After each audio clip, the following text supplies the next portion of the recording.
Hello, we are joined today by Blas Nuñez-Neto, a senior fellow at the Searchlight Institute. Blas was an assistant secretary at the Department of Homeland Security under President Biden, most recently having served as deputy assistant to the president. Blas, thanks for joining us today. Ahmad, so great to be here with you.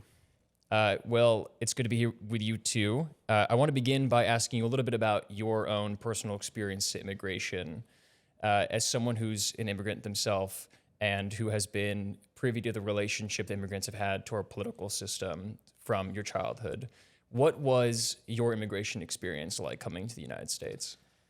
Yeah, that's a great question. So, we came to the United States when I was almost 10 years old. My mother worked at the Argentine embassy at the time. This was right after the end of the dictatorship in Argentina, when democracy had really first bloomed after, a pretty horrible period of time known as the Dirty War. So I came to the U.S. as a small child. I spoke English with a British accent, and I went to public elementary schools in D.C. So I lost that British accent pretty fast. Did you speak with a British accent because of international school that you went to? No, I actually learned how to speak English in England. We had actually lived in England for a couple of years when I was very little, when I was in kindergarten. Do you have any memory of what early childhood was like in the U.S.? Were you friends with a lot of immigrants? What was that like? What I always remember is that I felt like I didn't belong anywhere. I felt like I had one foot in Argentina and one foot in the U.S., but no 2 feet in the same country. At the time, that felt hard because I think as a kid you want to belong. As an adult, though, I've come to appreciate that that's actually a superpower because it lets you kind of understand both cultures in ways that most people really can't. In most of your education environments in schools in the U.S., were you surrounded by other immigrants, or was it mostly American-born or American students? It was a mix, I would say. I think in D.C. we obviously have a pretty large international community, and so I went to mainly public schools, and there were always kind of international kids around. But I think I had a kind of diverse group of friends, so I kind of were friends with all kinds of people. I think it's fair to characterize the sentiment around immigration, both the individual immigrant family as well as immigration as an issue writ large, as having changed over the past few decades, if not further than that. Between your time as an immigrant, when you first came to this country, your upbringing through schools and education, your early career, how have you seen the sentiment of immigrants and immigration changing over time in this country?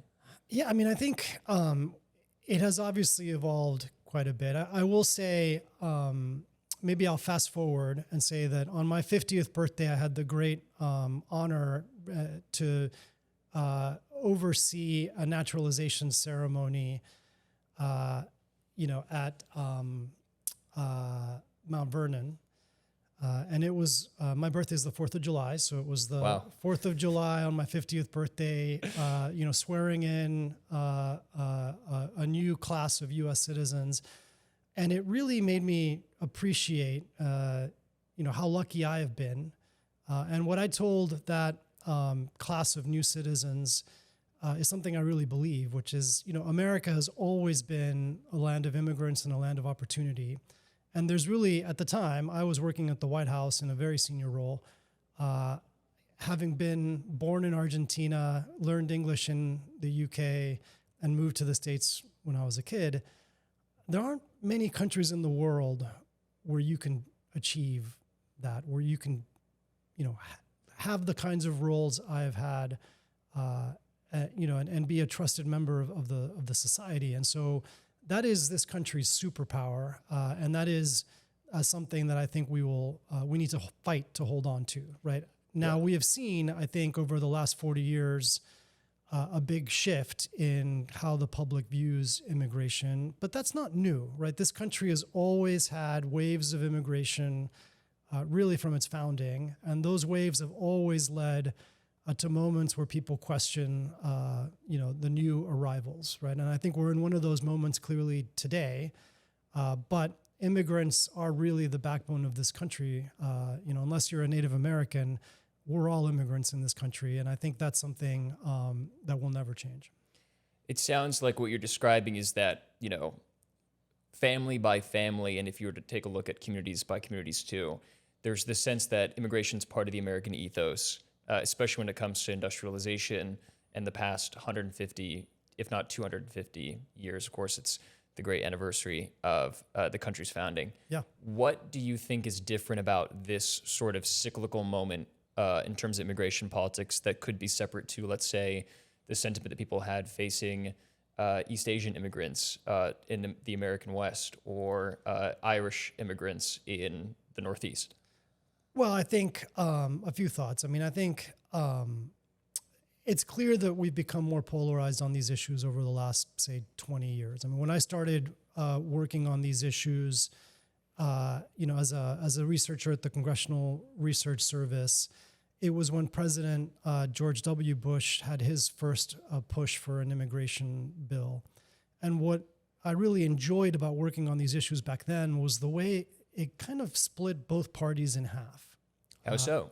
Well, so on the Democratic side, back then, we've always had the advocacy community that, pushes hard for family reunification and more immigration. But back then, the labor unions, were actually very skeptical of immigration. They viewed it as something that undercut the wages of American workers, and they tended to oppose. Was that across sectors or? Pretty much back then. Back then. We've seen it shift over time. And on the right, on the Republican side, I think you always had the nativist elements, your Stephen Millers, if you will, that believe we should have no immigration. They haven't really gone anywhere. They're still much around. Well, our advocates are still around too. That much is true.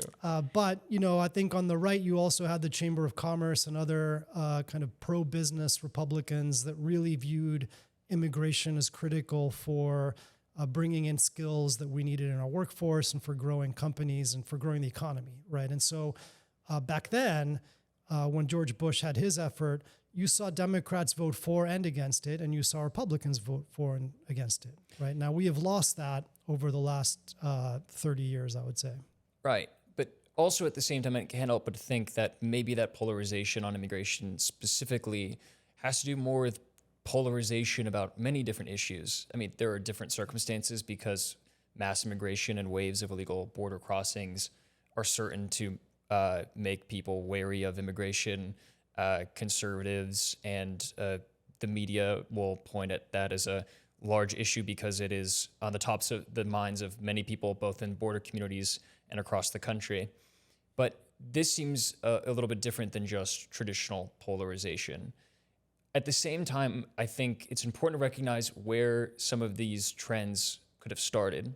So a question for you is, do you envision the most recent shift in immigration sentiment, one being more skeptical of both legal and illegal immigration and thinking that, liberals or progressives have lost the plot in some ways on enforcing immigration law, as being the result of politics, culture, or something different, something else? I mean, I think from my standpoint, I think that, people don't like to see chaos, right? And right. I think over the last 15 to 20 years, our immigration system has kind of regularly had these moments, these surges at the border, where it has felt chaotic and it has felt messy to the average person. And I think when you look at the polling in general on all these issues, most Americans are still pretty on board with immigration in the abstract. What they immigration don't as a like concept. As a concept. What they don't like to see is, large numbers of people in chaotic situations kind of streaming across the border. And we have seen that now, in the 90s, we saw it in the 2000s, over the last 15 years, we saw surges under President Obama when it was families and children. President Trump in his first term had, almost 1 million encounters in 2019. And then obviously under President Biden, we had the biggest surge, in modern history. Well, I want to talk about that just a little bit because, of course, you have plenty of experience leading or serving as a key player in the Biden administration on the question of immigration, both policy and enforcement of immigration law. Yeah.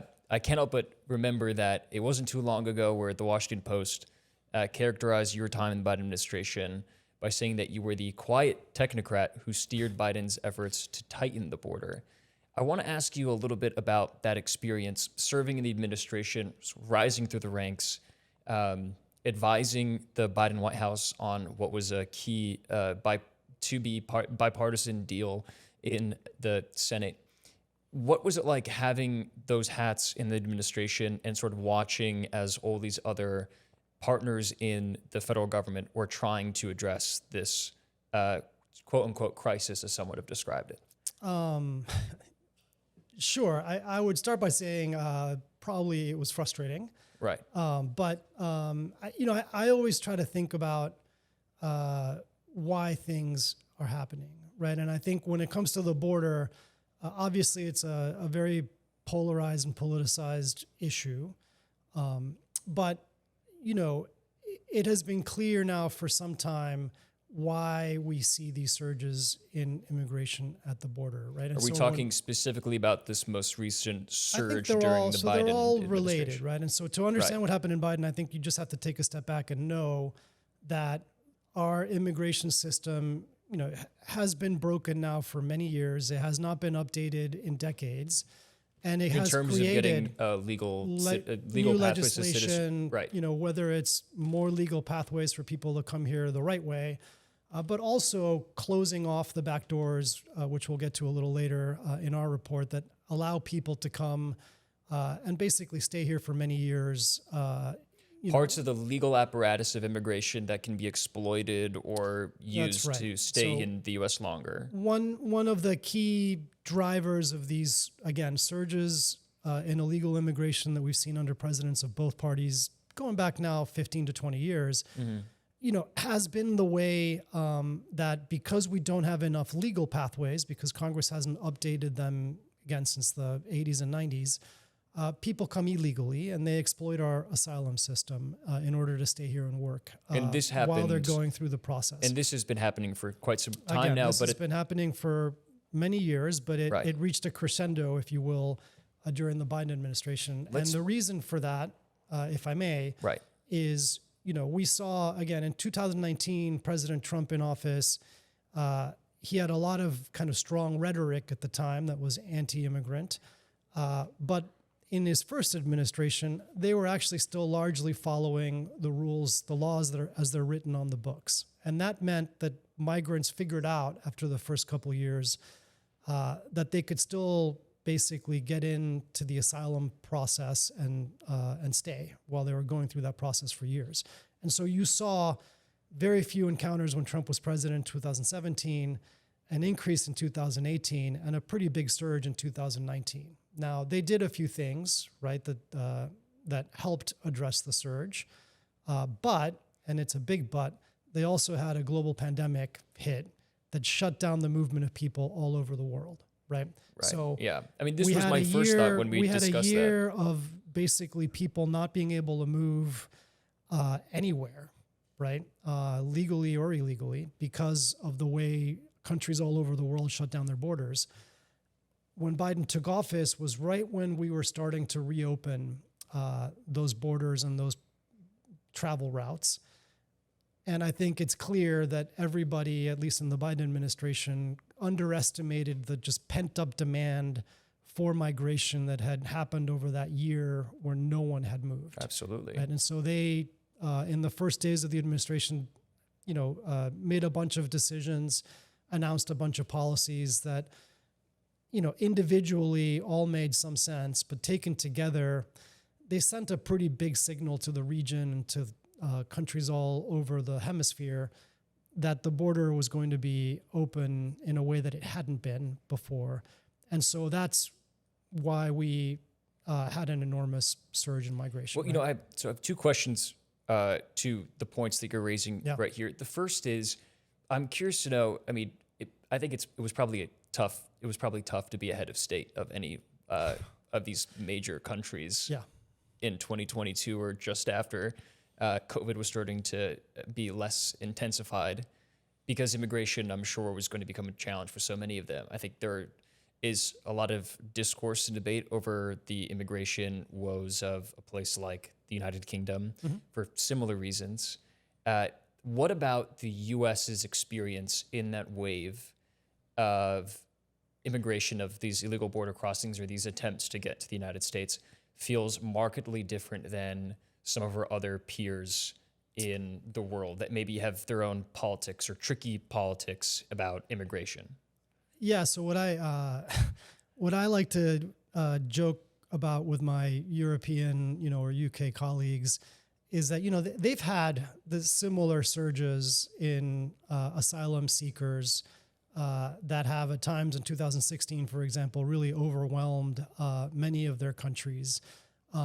But they're all functioning democracies. And so many of them were able to actually update their laws and make changes to them in ways that have helped them deal with those crises. They could pass laws that felt current and could address the current crisis. So here we're kind of stuck because for a number of reasons, our Congress has been just incapable of actually addressing the root causes of what we see at our border. And so you've seen, now presidents from both political parties kind of ruling by fiat, right? Passing executive actions in order to try to address what they see as the root causes of this issue.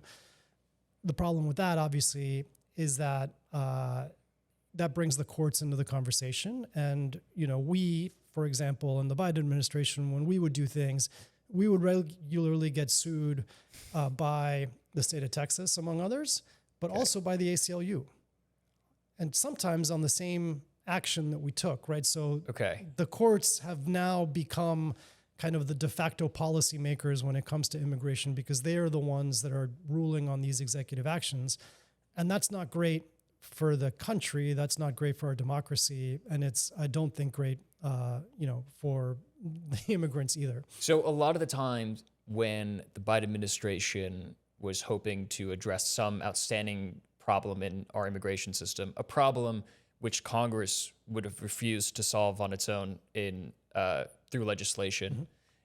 So doing that instead through executive action, facing legal challenges from, let's say, a conservative state government or a governor of a conservative state, you mentioned Texas, or facing it from a group like the ACLU. Is the problem then that the sort of way that we go about trying to address immigration policy is broken because it's sort of paralyzed by all these different injunctions? Do you think that the main solution out of this is simply for Congress to pass legislation, to pass comprehensive immigration reform?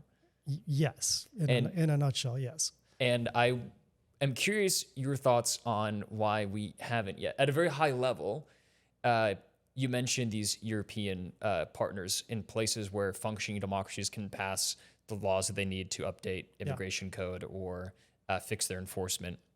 Do you think that there's at least any part of the failure of Congress to do this that can be attributed to political or partisanship?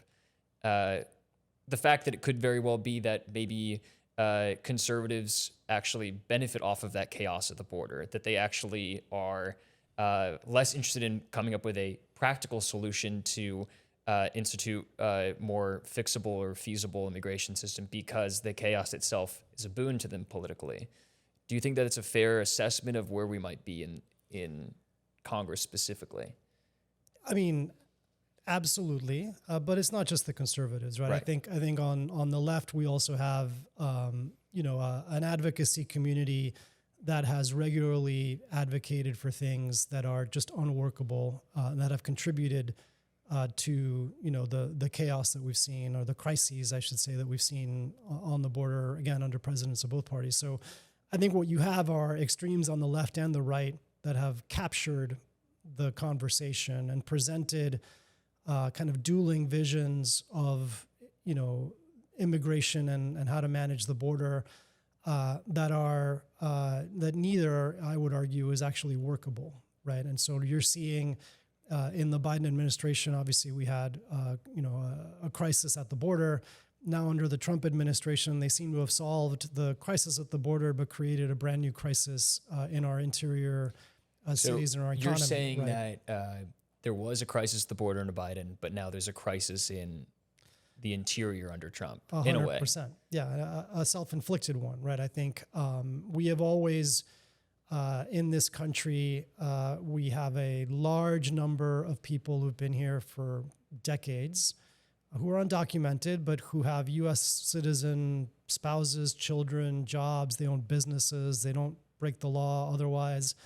And it seems to me that we need to figure out a way to bring those people out of the shadows and not, have indiscriminate enforcement in the interior of the country that, targets blue cities and, leads to confrontations where you have U.S. citizens getting killed, right? No one wants to see that, or to say most Americans don't want to see that. Perhaps you would hope so. Perhaps some do.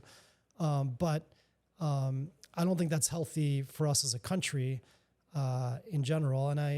But again, I think taking it back a notch, I think what I think is true is that most Americans are really crying out for something reasonable, something in the middle, an immigration policy that can maintain a secure border, but also have a rational approach to dealing with interior enforcement where we're focused on criminals, we're focused on people who may be a risk to the community, or people who recently entered illegally. But unfortunately, most of the oxygen in the media and most of the oxygen politically has come from, again, the extremes on both sides. When you think about it at a very high level, I mean, I'm someone that hasn't been involved in immigration policy enforcement. When I think about prior administrations and the overarching story to be told on immigration in the 21st century, I'm left thinking about a few different things. The first is that under Trump 1.0, 2017 onward, he separated families, put kids in cages. I think a lot of people remember that. I think that really broke through. And then under the Biden administration, as we were reeling with COVID, we saw chaos at the border because of all these crossings. And now we're entering this sort of third moment, which is that Trump has made a crisis of his own making by sending agents, ICE agents, many of them untrained, many of them unprepared, a lot of the times already charged with anger and frustration and ready to sort of act out a political agenda, into these blue cities, into American cities, where most of the confrontations that the media is covering or acknowledging are with American protesters or legal observers. And it can't help but think of a line that you had just said a little earlier, which is that this is of his own doing. This is a crisis of his own making. But this isn't a crisis that didn't have to happen. He didn't have to start this interior enforcement strategy with it. He did, or lacks the standards of new ICE agents. And critically, when you were in the Biden administration and before Trump had won his second presidency, there was a deal on the table in the United States Senate, bipartisan in nature, that was being negotiated to at least solve some of these problems. In many ways, you were there having a front row seat to it as a negotiator for President Biden, for the Biden White House. Before we talk a little bit more about the failures and the disaster that the interior enforcement strategy under Trump and Stephen Miller has wrought, I think it would be good to talk a little bit more about that as a context. Do you walk us through what that experience was like in those sensitive few weeks and months where the possibility of a border deal in the Senate was real, before reportedly Trump intervened and had Senate Republicans kill it? Did it feel like there were real opportunities for Democrats in the Senate and Republicans to come together and pass that? And if it were likely, how much of that bipartisan border deal would have addressed some of the concerns that people are thinking about or considering right now when they think of immigration writ large? Yeah, so those are good questions. I want to start by saying that obviously, President Trump and Stephen Miller's theory of the case when it comes to immigration, as I see it, is that if you are cruel enough and harsh enough to immigrants, people will stop coming illegally or even legally. And I think that's by design, right? So the family separation policy, that was obviously beyond the pale. but it was designed. It was by design. It was by design to present parents with an impossible decision about whether to all leave together or have their children basically kind of ripped from their arms. The cruelty is the point. The cruelty was the point of those policies, right? And so, during the Biden administration, we obviously had moments where the border was in crisis. I don't like the word chaos. I think there were chaotic scenes, but I think, we were managing those chaotic scenes. But it's hard to dispute the fact that the border was in crisis, right? And I would not do that. Well, so paint us a picture about the border deal as it was being negotiated. So, I think to President Biden's credit, I think his first instinct was always to work with Congress. And I think, again, in this specific world, the world of immigration, those laws haven't been updated in decades, right? And so when we were facing, in late, kind of middle 2023, a pretty huge surge in migration again, we were tasked with working with a bipartisan group of senators to negotiate a deal that would kind of solve the crisis at the border once and for all.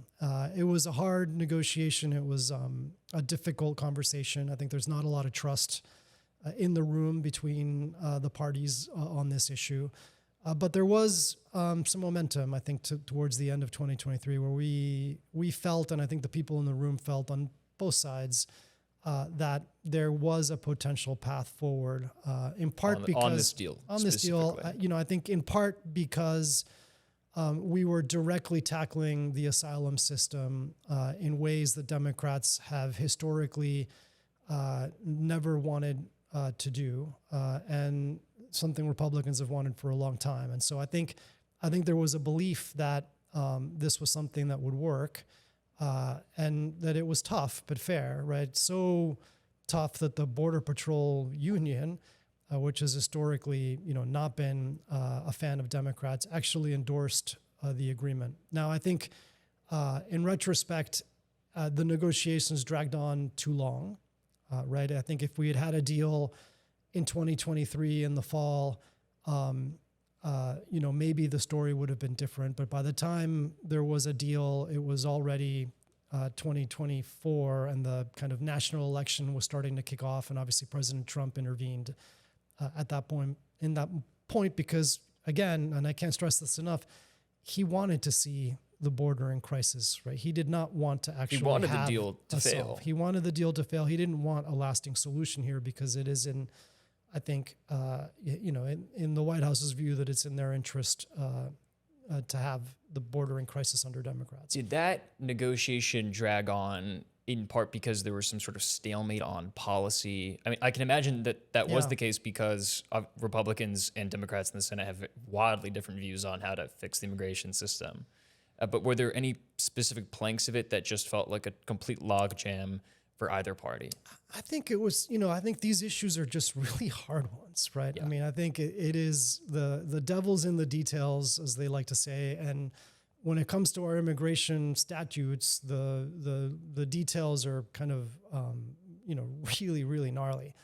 And so these are hard issues. And again, I think there was just a fundamental lack of trust in the room among all parties, right? And I think one of the things I've learned in my career, having been part of many kind of negotiations, both in the Hill, but also, internationally, is that it's hard to negotiate when you don't have trust, right? And so it took a while for the members and the staff to really kind of coalesce and build that trust.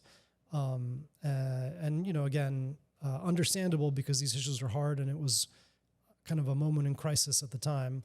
But again, I think in retrospect, it clearly took too long. And then I think because it took so long, by the time the negotiations kind of, I wouldn't say fell apart, by the time the legislative effort fell apart, because we actually negotiated a deal, and we pivoted to, again, trying to do something similar by executive action, a lot of time had kind of come off the What board. would have that executive action look like? So the executive action, essentially restricted access to asylum for people who crossed between ports of entry. It created a higher bar this sort of came in for them a to final clear. hour moment for the administration, if I recall Yeah, it correctly. came in I guess it would have been May of 2020 or June of 2024, right? So kind of a little late in the game. Riding up very close to an election that was Right, in a large close part election. decided by immigration. Right, but and so what our kind of general philosophy on this was to create more legal avenues for people to come to the United States in a safe and orderly way, but also create real restrictions for people who having access to those options crossed illegally anyway. And I think it worked, right? Yeah, and I think if I that's recall something correctly, people- border crossings ended up decreasing over the course of that summer. Is that right? So they decreased significantly to the point that we gave President Trump lower numbers at the border when he took office his second time than he left us with when he left office the first time, and that is a point of never-ending frustration for many of us. So in the Biden you had administration. essentially achieved. You had achieved a reduction in these illegal border crossings faster and more effectively than Trump did in his first term. 100%, right? And I think when you look at the just hard data, right? I mean, I think the surge at the border that people attribute to President Biden in 2021, and I probably should have mentioned this earlier, actually began in June and July of 2020. Really? Right? So before the election, while Trump was still president, we started seeing a steady increase in encounters. And by the fall of 2020, again, before the election, say September, October, we were averaging, 70, 80,000 encounters a month at the border. That works out to almost 1 million encounters a year. So that's what President Biden left President Biden with. What President Trump left President Trump left President Biden with at the border at the end of 2020. at the end of the 2020, Now that in the has middle of the largely pandemic. been forgotten, right? Because President Biden, oversaw the largest surge in history after that. But when we left office, I think we were averaging maybe 30 to 40,000 encounters a month, significantly below what President Biden inherited from President Trump. And that's all with executive action to make up for the fact that a border deal was not Right. going to come to And now, fruition. 100%, right? And so people will ask, like, well, why didn't you do that sooner? That's a good think question. That's a good question. Why do you think that is? I think for a number of reasons. I think, again, one is that President Biden really wanted to get a legislative deal first. So that was kind of the first effort, right? And that took longer than any of us wanted it to or hoped it would. I think the second one is just a harder one, right? Which I think the restrictions on asylum that we promulgated by rule were things that many on the left saw as a betrayal. And I think that was hard politically to do earlier for the White House. Now, that's not to say, there weren't people pushing for that sooner. But the calendar is what it is. And I will say another question we get a lot is, well, if the executive action worked, why did you need legislation? Right. And this is another one of those where that executive action was we were immediately sued by Texas on it and also by the ACLU. Right. This is what you were mentioning Right, earlier. so- and this would be much less an issue if you would just simply pass laws, which 100%. then the court doesn't have to litigate. I think we were confident that what we were doing was legal, but the courts often can kind of throw monkey wrenches in things, as you're seeing now with many of President Trump's executive actions. So walk us through what the final few months of your time in the administration looks like. My understanding is that you were in the administration after the election had happened, that you were then maybe part of the readying of a transition between administrations in some respect. At any point in this sort of moment, in recognizing that the Biden administration was on its way out and that a second Trump administration was on its way in, riding on the energy and the fervor of conservatives and conservative leaders caring so much about stronger immigration enforcement and sort of teasing out what would later become the interior enforcement strategy from Stephen Miller. I'm curious to know, what was the sort of sentiment in the department among maybe civil servants, among civil service and among bureaucrats, people that are committed to it as sort of a lifelong project rather than a political one? And then maybe what was it like discussing or having conversations with international counterparts, people in places like Mexico or in third countries or in other parts of the world that would work with DHS? Was the attitude somber? What were people thinking about as they were heading into this new era for the department? I mean, obviously it was, it depends probably who you ask, right? I think I was at the White House at the time. Obviously, it was kind of a somber and kind of grim couple of months as we were, readying over to hand the keys of the administration to President Trump. I think at the department, there's, obviously, I'm sure there's many, at DHS that were happy to see President Trump be elected, many that weren't. I think, but overall, setting politics aside, I think what I've heard a lot from the career folks I still talk to is just an overwhelming frustration with the way the pendulum keeps swinging wildly from the left to the right on these issues, and just the whiplash that they get as they transition from administration to administration on these issues, right? And so I can imagine. I mean, this is a case of enforcement being radically different under each administration. And I think that is quite, I think, difficult for the people who are civil servants and public servants and are trying to, do the best they can to enforce kind of the policies that are deemed legal that are promulgated by different White Houses. And I think it to go back to our earlier kind of conversation around just the polarization, I think that doesn't help either, right? Because just the way you see this pendulum kind of swing wildly. And then for our foreign partners, I think there was, some trepidation, some kind of fear about what was coming. And then also, again, just frustration that they, you invest a lot of time kind of forging relationships on these issues. And then all of a sudden you got to, start over, right? And I think that Start from scratch with a new team and a new group of people. I think, and it probably depends on the foreign partner, right? I mean, I think some were probably pretty excited for the new regime, and others were probably, kind of dreading it.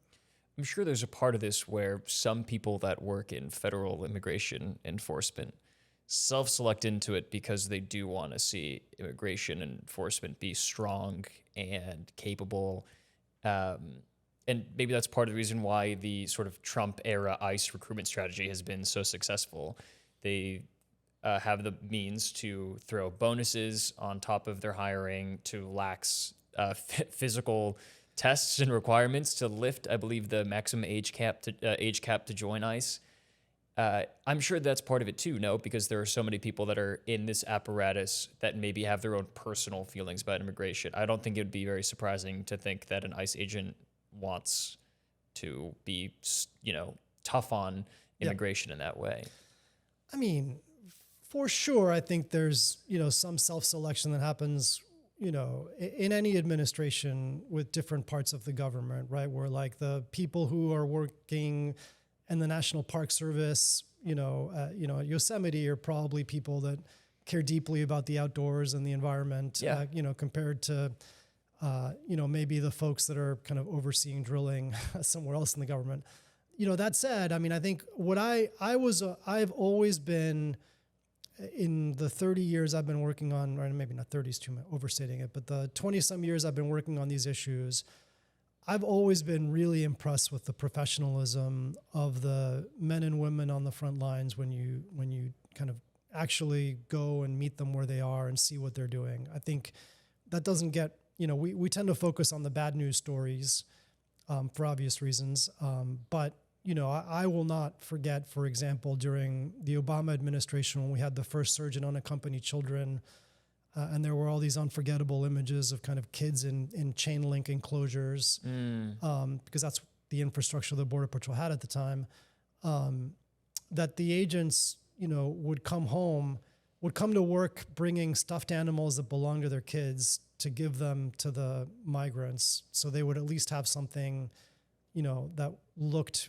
kind of inviting in this kind of really grim infrastructure. So maybe doing what they could. Yeah. So like, I think it's, for sure, I think concerning that the current administration has relaxed some of the pretty rigorous, standards and requirements we have for federal law enforcement. I don't think that's wise. I think when we've seen that in the past, we've had big hiring surges. We had one at CBP and the Border Patrol not too long ago that ended up leading to a lot of sensational cases of corruption and even cartel infiltration. And it ended up leading Congress to pass an act that requires Border Patrol agents to be polygraphed when they're hired, right? So we've had this experience before, and it not a good news story. So, I think part of the reason they've been able to hire successfully is not just that they've thrown money at the problem, but it's also that they've relaxed all these standards. And so, I would certainly be concerned that we are letting a lot of bad apples who would normally be kind of weeded out of this process get hired right now. It gets back to this earlier point about the cruelty is the point. You might have seen the Department of Homeland Security's social media. It is...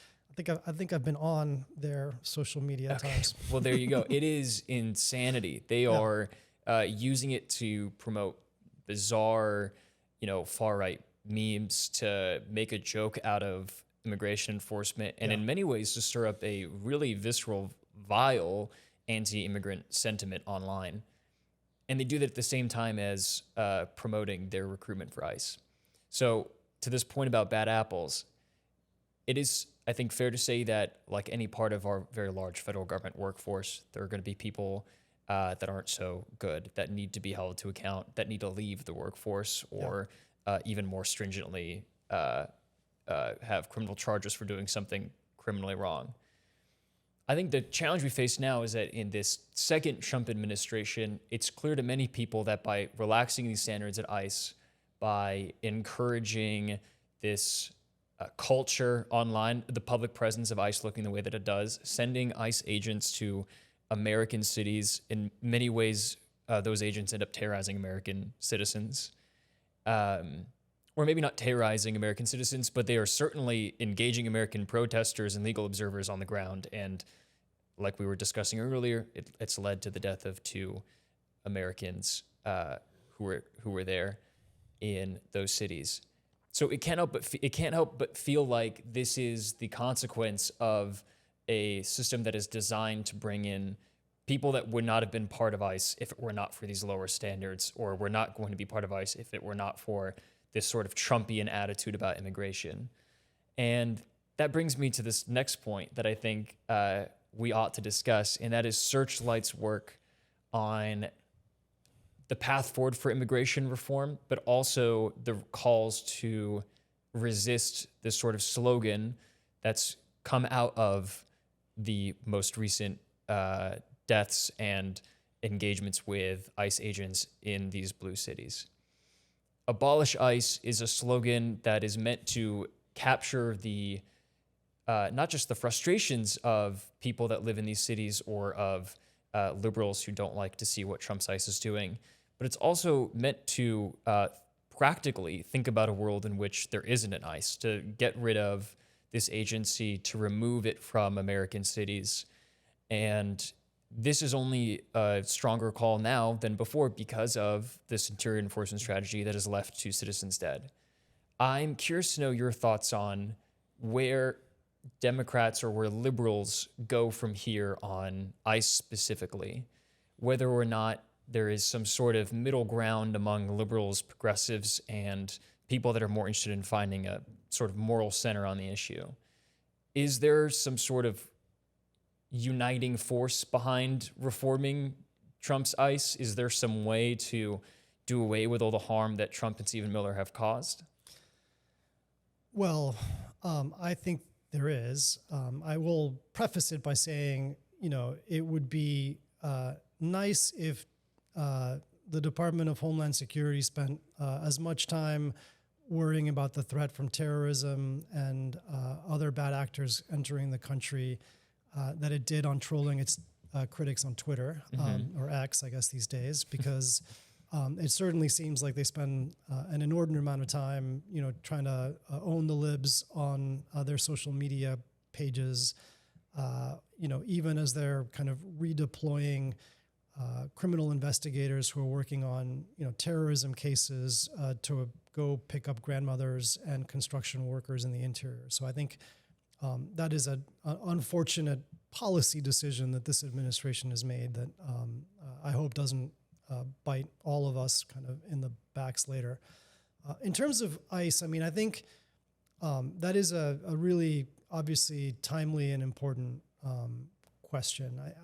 I think for sure it's clear that ICE has been abusing its authorities and acting in ways in our cities that I think are beyond the pale for any law enforcement agency. I will also say that having worked at CBP and at DHS, that these agencies have use of force policies internally. They're actually pretty good, right? So the problem here isn't one of policies that need to be upgraded. It's that they're not following the policies that they have internally, right? There's not enough oversight. I completely understand the frustration that many, and anger, frankly, that many have over the deaths of Alex Preddy and Nicole Good. So I share the anger and frustration. I think when we talk about abolishing an agency, that's where I think you start to lose me, in that I think we will always need to enforce our immigration laws in the interior of the country, right? We can't just get rid of that function. Now, we could replace ICE with some new agency, right? We could basically create a new agency to do interior enforcement. But my perspective is that unless we're actually updating the kind of broken statutes, immigration laws that are the root cause of what we're seeing, it's just moving the deck chairs around on the Titanic, right? Because we're still going to have the same issues, and that will still lead, whatever the new agency is, and some people are talking about moving it to a different department like DOJ. Again, that's just kind of moving the deck chairs around. What we really need to do is reform these agencies kind of root and branch, and basically force them to abide by the rules of policing that have been known for centuries. This is not rocket science. It's not something new. Sir Robert Peel, who's the modern founder of policing, was talking about building trust with communities and being moderate in the use of force 200 years ago, right? So this is not unknown. I think we just need to bring outside kind of bipartisan, eminent law enforcement figures to help us basically start over when it comes to how these agencies approach policing in the interior. In some ways, it's a very optimistic view of immigration enforcement, right? Because I think for many people, this feeling is, one, a lot of harm has already been caused. ICE wearing masks, many of these agents being brand new, just picked up off the streets, figuratively, have gone through only a few weeks of training, as opposed to many more weeks or months of training. Many of them see them driving in unmarked cars, not identifying themselves. Yeah. We've seen them be aggressive to protesters, illegal observers. Of course, you mentioned the deaths, the killings of Alex and Nicole. I wonder what you would think of how a future administration could recognize all those challenges, to recognize reform, and actually institute it. Because one thing that I'm left thinking of, getting back to your point about the semantics of all of this, and the rearranging of these chairs on the Titanic, is that when you ask someone why they want to abolish ICE, they have a fairly good reason, But then you ask them how they would go about abolishing it. They start to describe, well, replacing the agency. And then if they don't describe replacing the agency, they describe a federal government that doesn't enforce its immigration laws, which I think if you are passionate about this issue, if you are driven and hurt and frustrated by how the Trump administration has treated people and has led to the killing of these 2 Americans, I think I could understand that energy, that frustration. But a world where the federal government doesn't enforce immigration laws but enforces every other law makes no sense. And to any person who's normal or who pays attention to politics or doesn't, I think you would lose them immediately. So going to this person... Appropriately so, I would say. Right, exactly. Yeah. So going to this sense of replacing ICE, what you would essentially just be doing is recreating ICE from first principles. Is that... Well, again, right, like we will always need an agency that enforces immigration laws in the interior, right? We have people who are here who get ordered removed by an immigration judge after a very long and deliberate, probably way too deliberate process. Right. And those people need to go home, right? And so we need an agency that's going to do that, and we always will. And so people who think we should not enforce our immigration laws in the interior, I think are I think just deluded is my personal view. I think most Americans would agree with that. And so then you're left with the question, okay, so we don't like ICE because they're behaving in ways that are, again, beyond the pale and wrong. So we're going to get rid of the agency and build a new agency. Well, who are you going to hire to do that? You're probably going to hire many of the same people or same kinds of people, right? And you're going to give them use of force policies that are stronger, but the one they have right now is actually pretty good. So it's really a question of governance and oversight, right? And that is hard. That's not an answer people like to hear.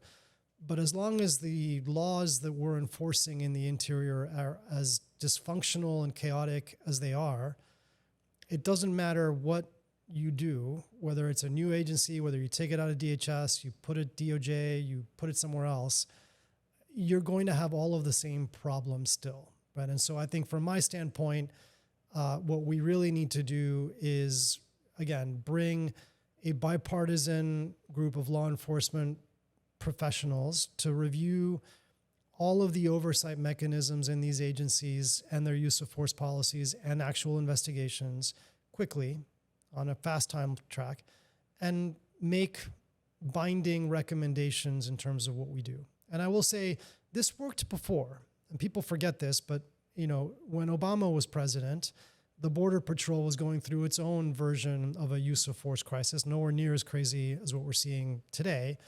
But there were some spectacularly, outrageous incidents, including one I can remember where we, had a hot pursuit of, an illegal immigrant that went onto a golf course.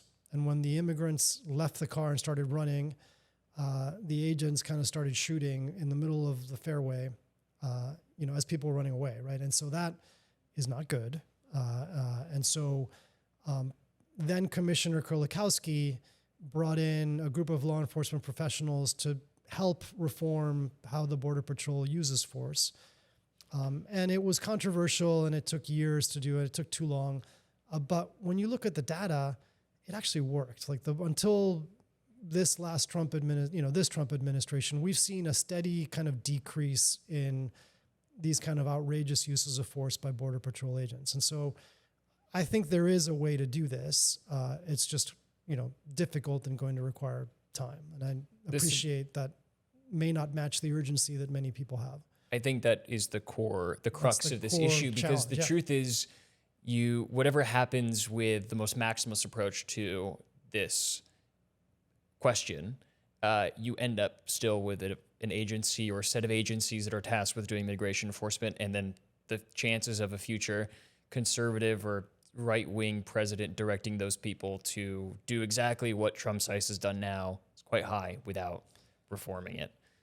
That's right. But again, I'm not sure that even with reforms, if you have an administration that is hell-bent on kind of ignoring the laws they don't want to enforce. Which we have seen. Which we have seen, for sure, and that many on the left advocate that we should do, that Democrats should do as well. Then you end in a lawless, then no matter what the reforms are, you're going to see the same outcome, right? Which is why, again, I think all roads, as far as I'm concerned, really should lead back to Congress. And, I think we let Congress off the hook too easily in these conversations. Right. I mean, all of what we've been discussing so far has been characterizing the outstanding problems of a federal government that refuses to try to solve the broken immigration system that Americans see today, that immigrants see today. And so there has to be an energy to create real solutions to the immigration system that fix it, that make it work faster, and actually ensure that legal pathways are open and expanded for people that come to the U.S. illegally, but also that we curb illegal immigration, which shouldn't be an unpopular opinion. I think when you tell people that we need to stop illegal immigration, there has been a bit of a sea change among Democrats, especially, that maybe there was a period of time not too far ago where we lost the plot on that. I mean, people were debating whether or not it was considered a crime to cross the border illegally.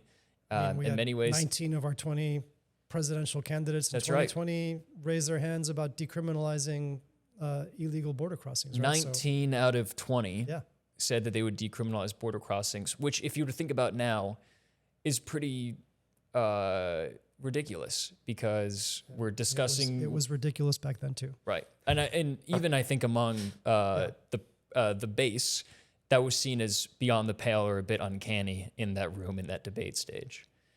I can't imagine that's going to be the same. There's going to be the same level of response from a future stage asking that same question. Let's hope not. So we are at this moment now where there's a very obvious change in how the left is understanding our approach to immigration.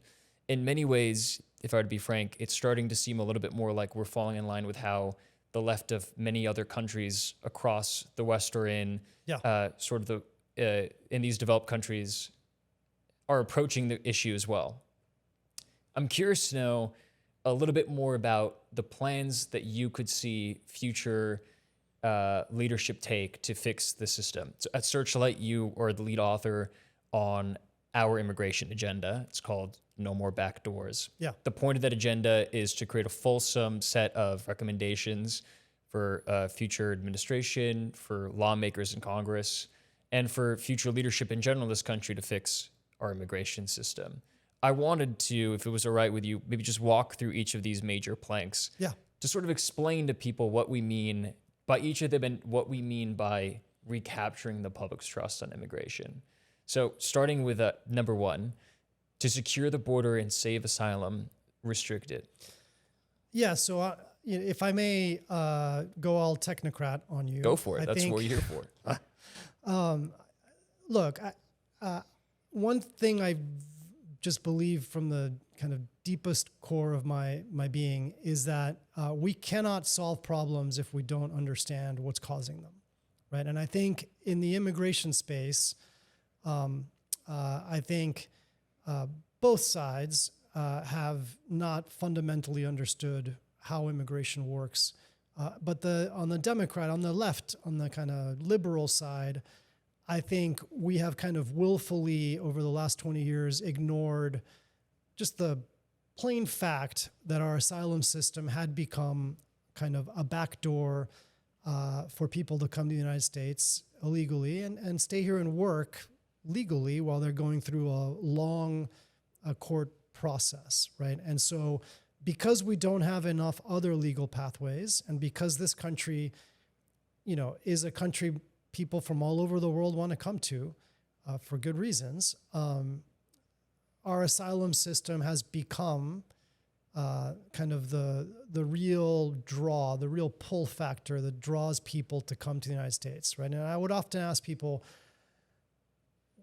why do you think a family from Guatemala is willing to pay $15,000 to a smuggler to bring them to the border, right? That's a lot of money for an American, much less a poor country like Guatemala and a poor family.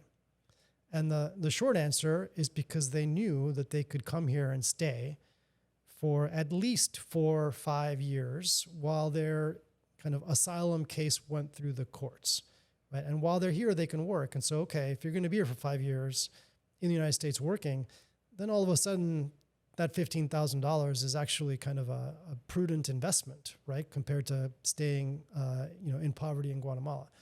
And so, I think immigrants are rational actors, and illegal immigrants are rational actors. And so we need to address the root cause of what's happening at the border. And so that first plank really talks about ensuring that people who merit protection, people who actually have a fear of persecution or torture, have a fast process where we can identify that that is true, that they have a real valid claim.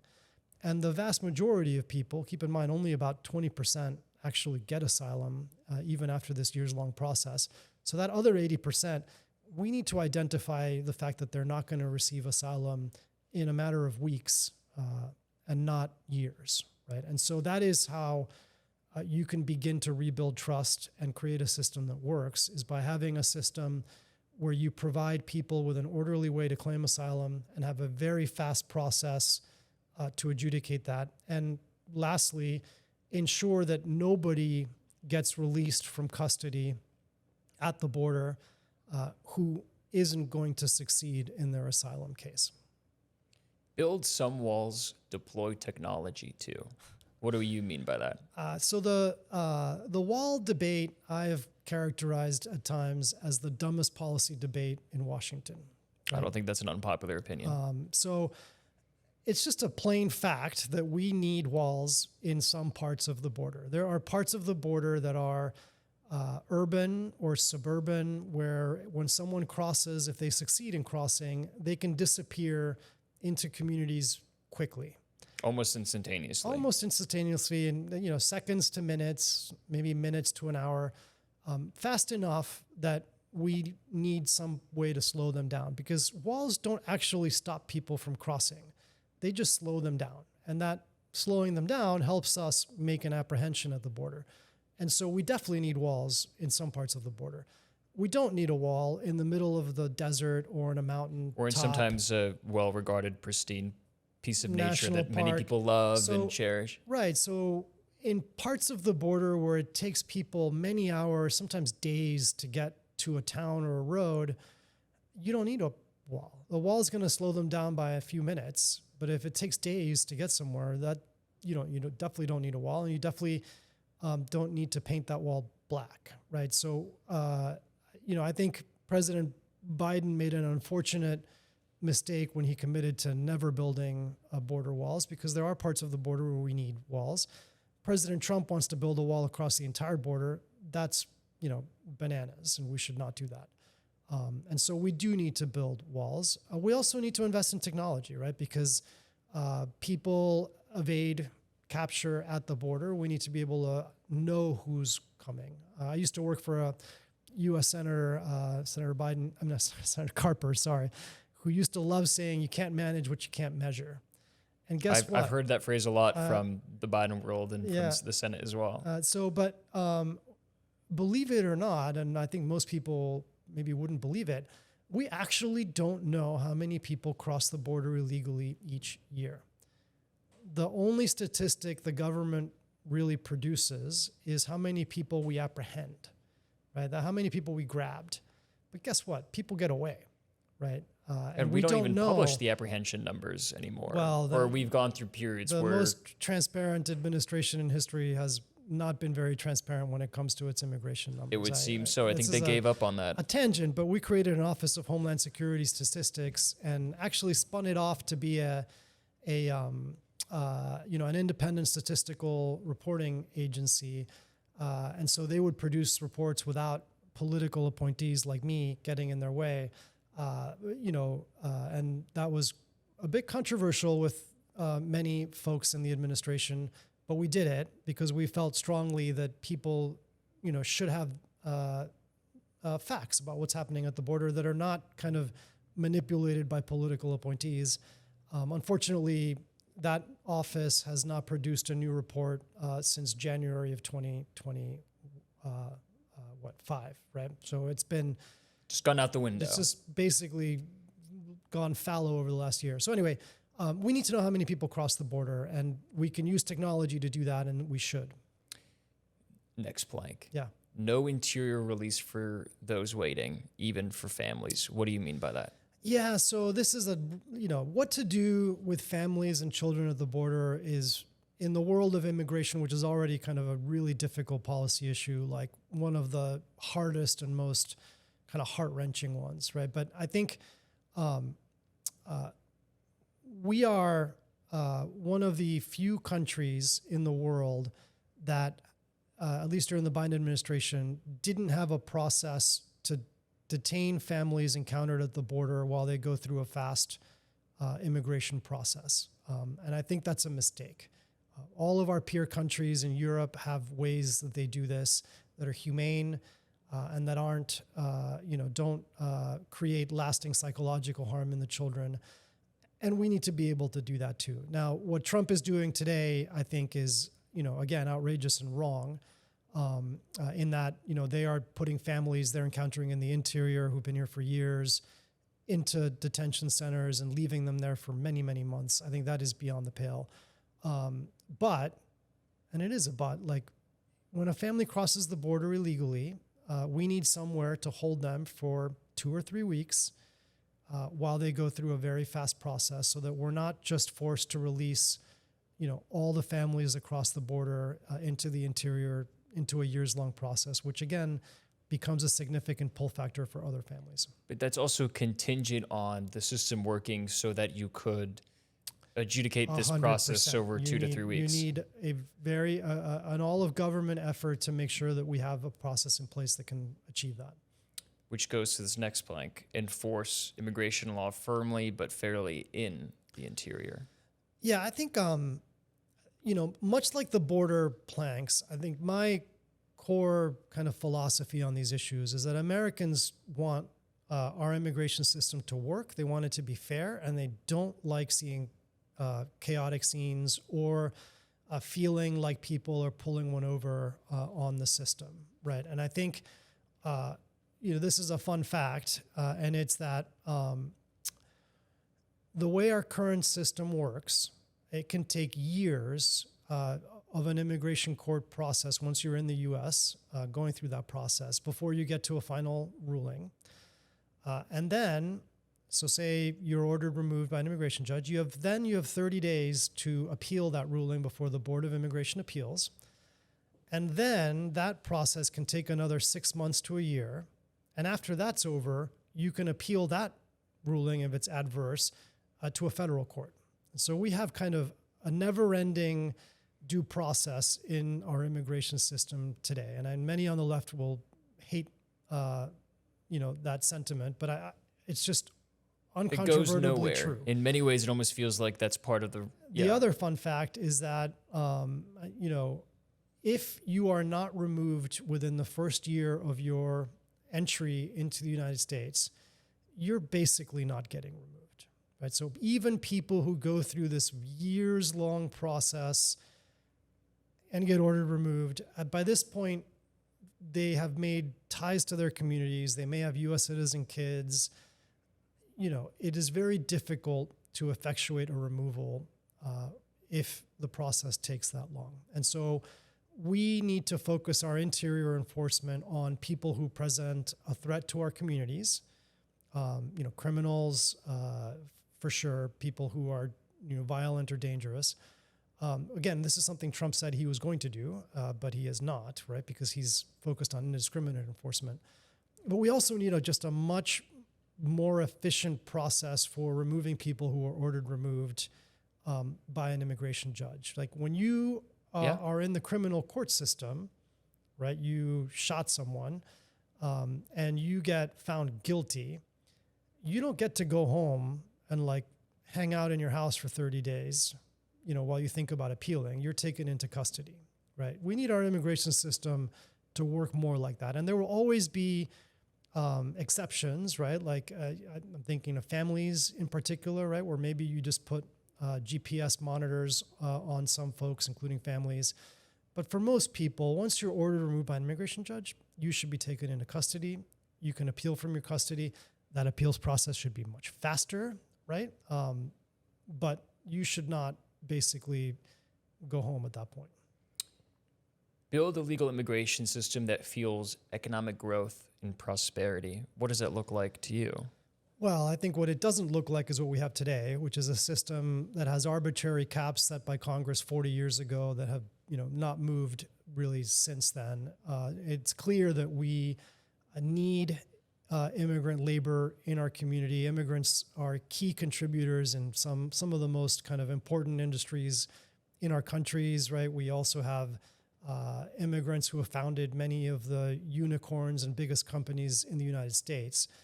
We need an immigration system, a legal immigration system that provides safe, orderly ways for people to come to contribute to our economy, to kind of build those new companies, to help us, with elder care, with nursing, and all these industries across the U.S. that need labor. And some will say, aren't they replacing Americans? And I think the answer is no, right? I think we have more than enough jobs in these industries. And in some industries, we have a huge lack of enough people. So we need to invest in our workforce for sure for Americans, but we also need to supercharge our economy by bringing in the right people. And to do that, it sounds like we need to close back doors, the loopholes that we're talking about here today, and then make legal pathways work faster, smoother, and encourage that kind of immigration in the first place. For sure. And we need a system that, importantly, can ramp up or down, right? Like there are times when we need more immigration and there may be times when we don't. And I think all too often, from many of my friends on the left, all you hear is that we always need more. And then you've got your Stephen Millers of the world who always want less, right? And I think I'm humble enough to think that, I don't have all the answers. And I think there are times when our economy needs more workers and there may be times when it doesn't, right? And I think we need the ability to be able to ramp up and down our legal immigration pathways to meet the demand in the U.S., right? And right now we don't have that, unfortunately, and that's part of the problem.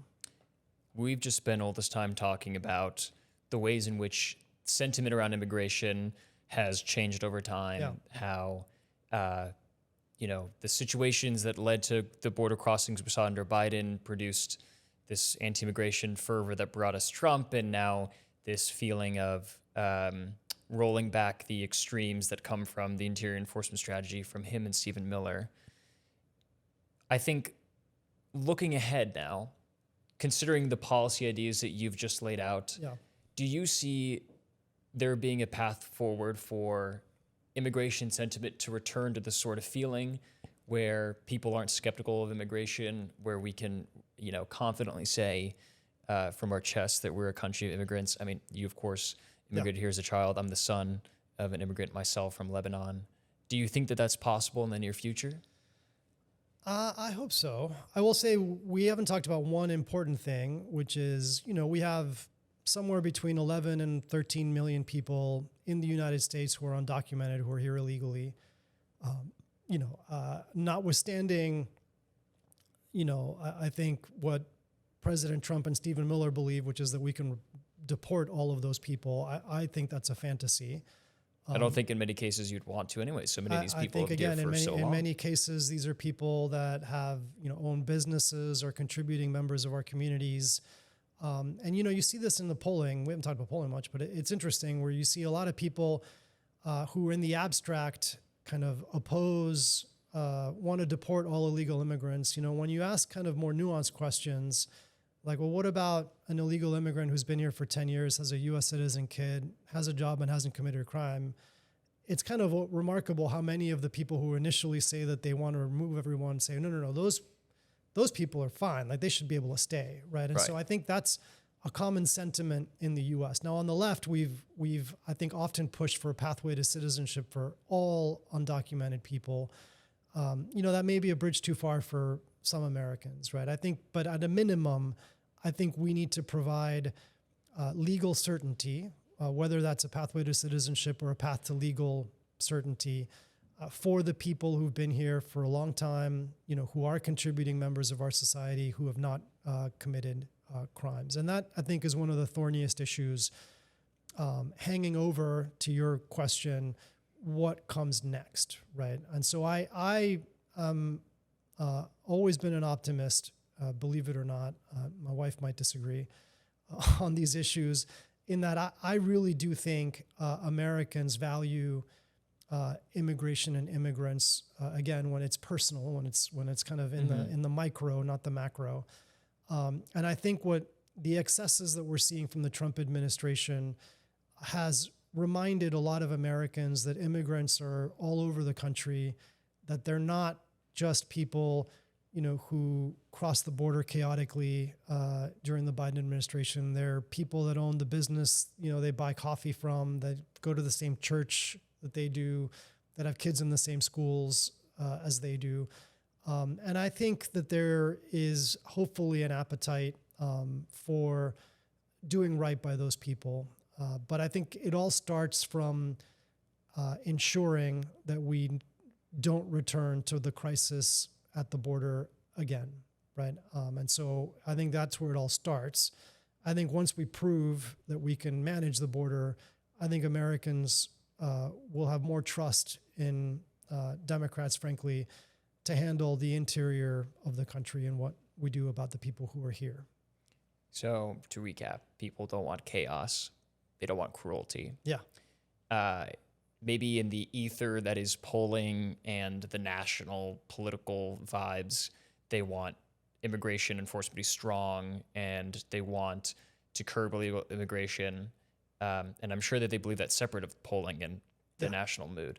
But in their lives, their day-to-day lives, they also don't want to see their neighbors be taken away, or see an immigration system that is frankly unjust when it is played out in practicality.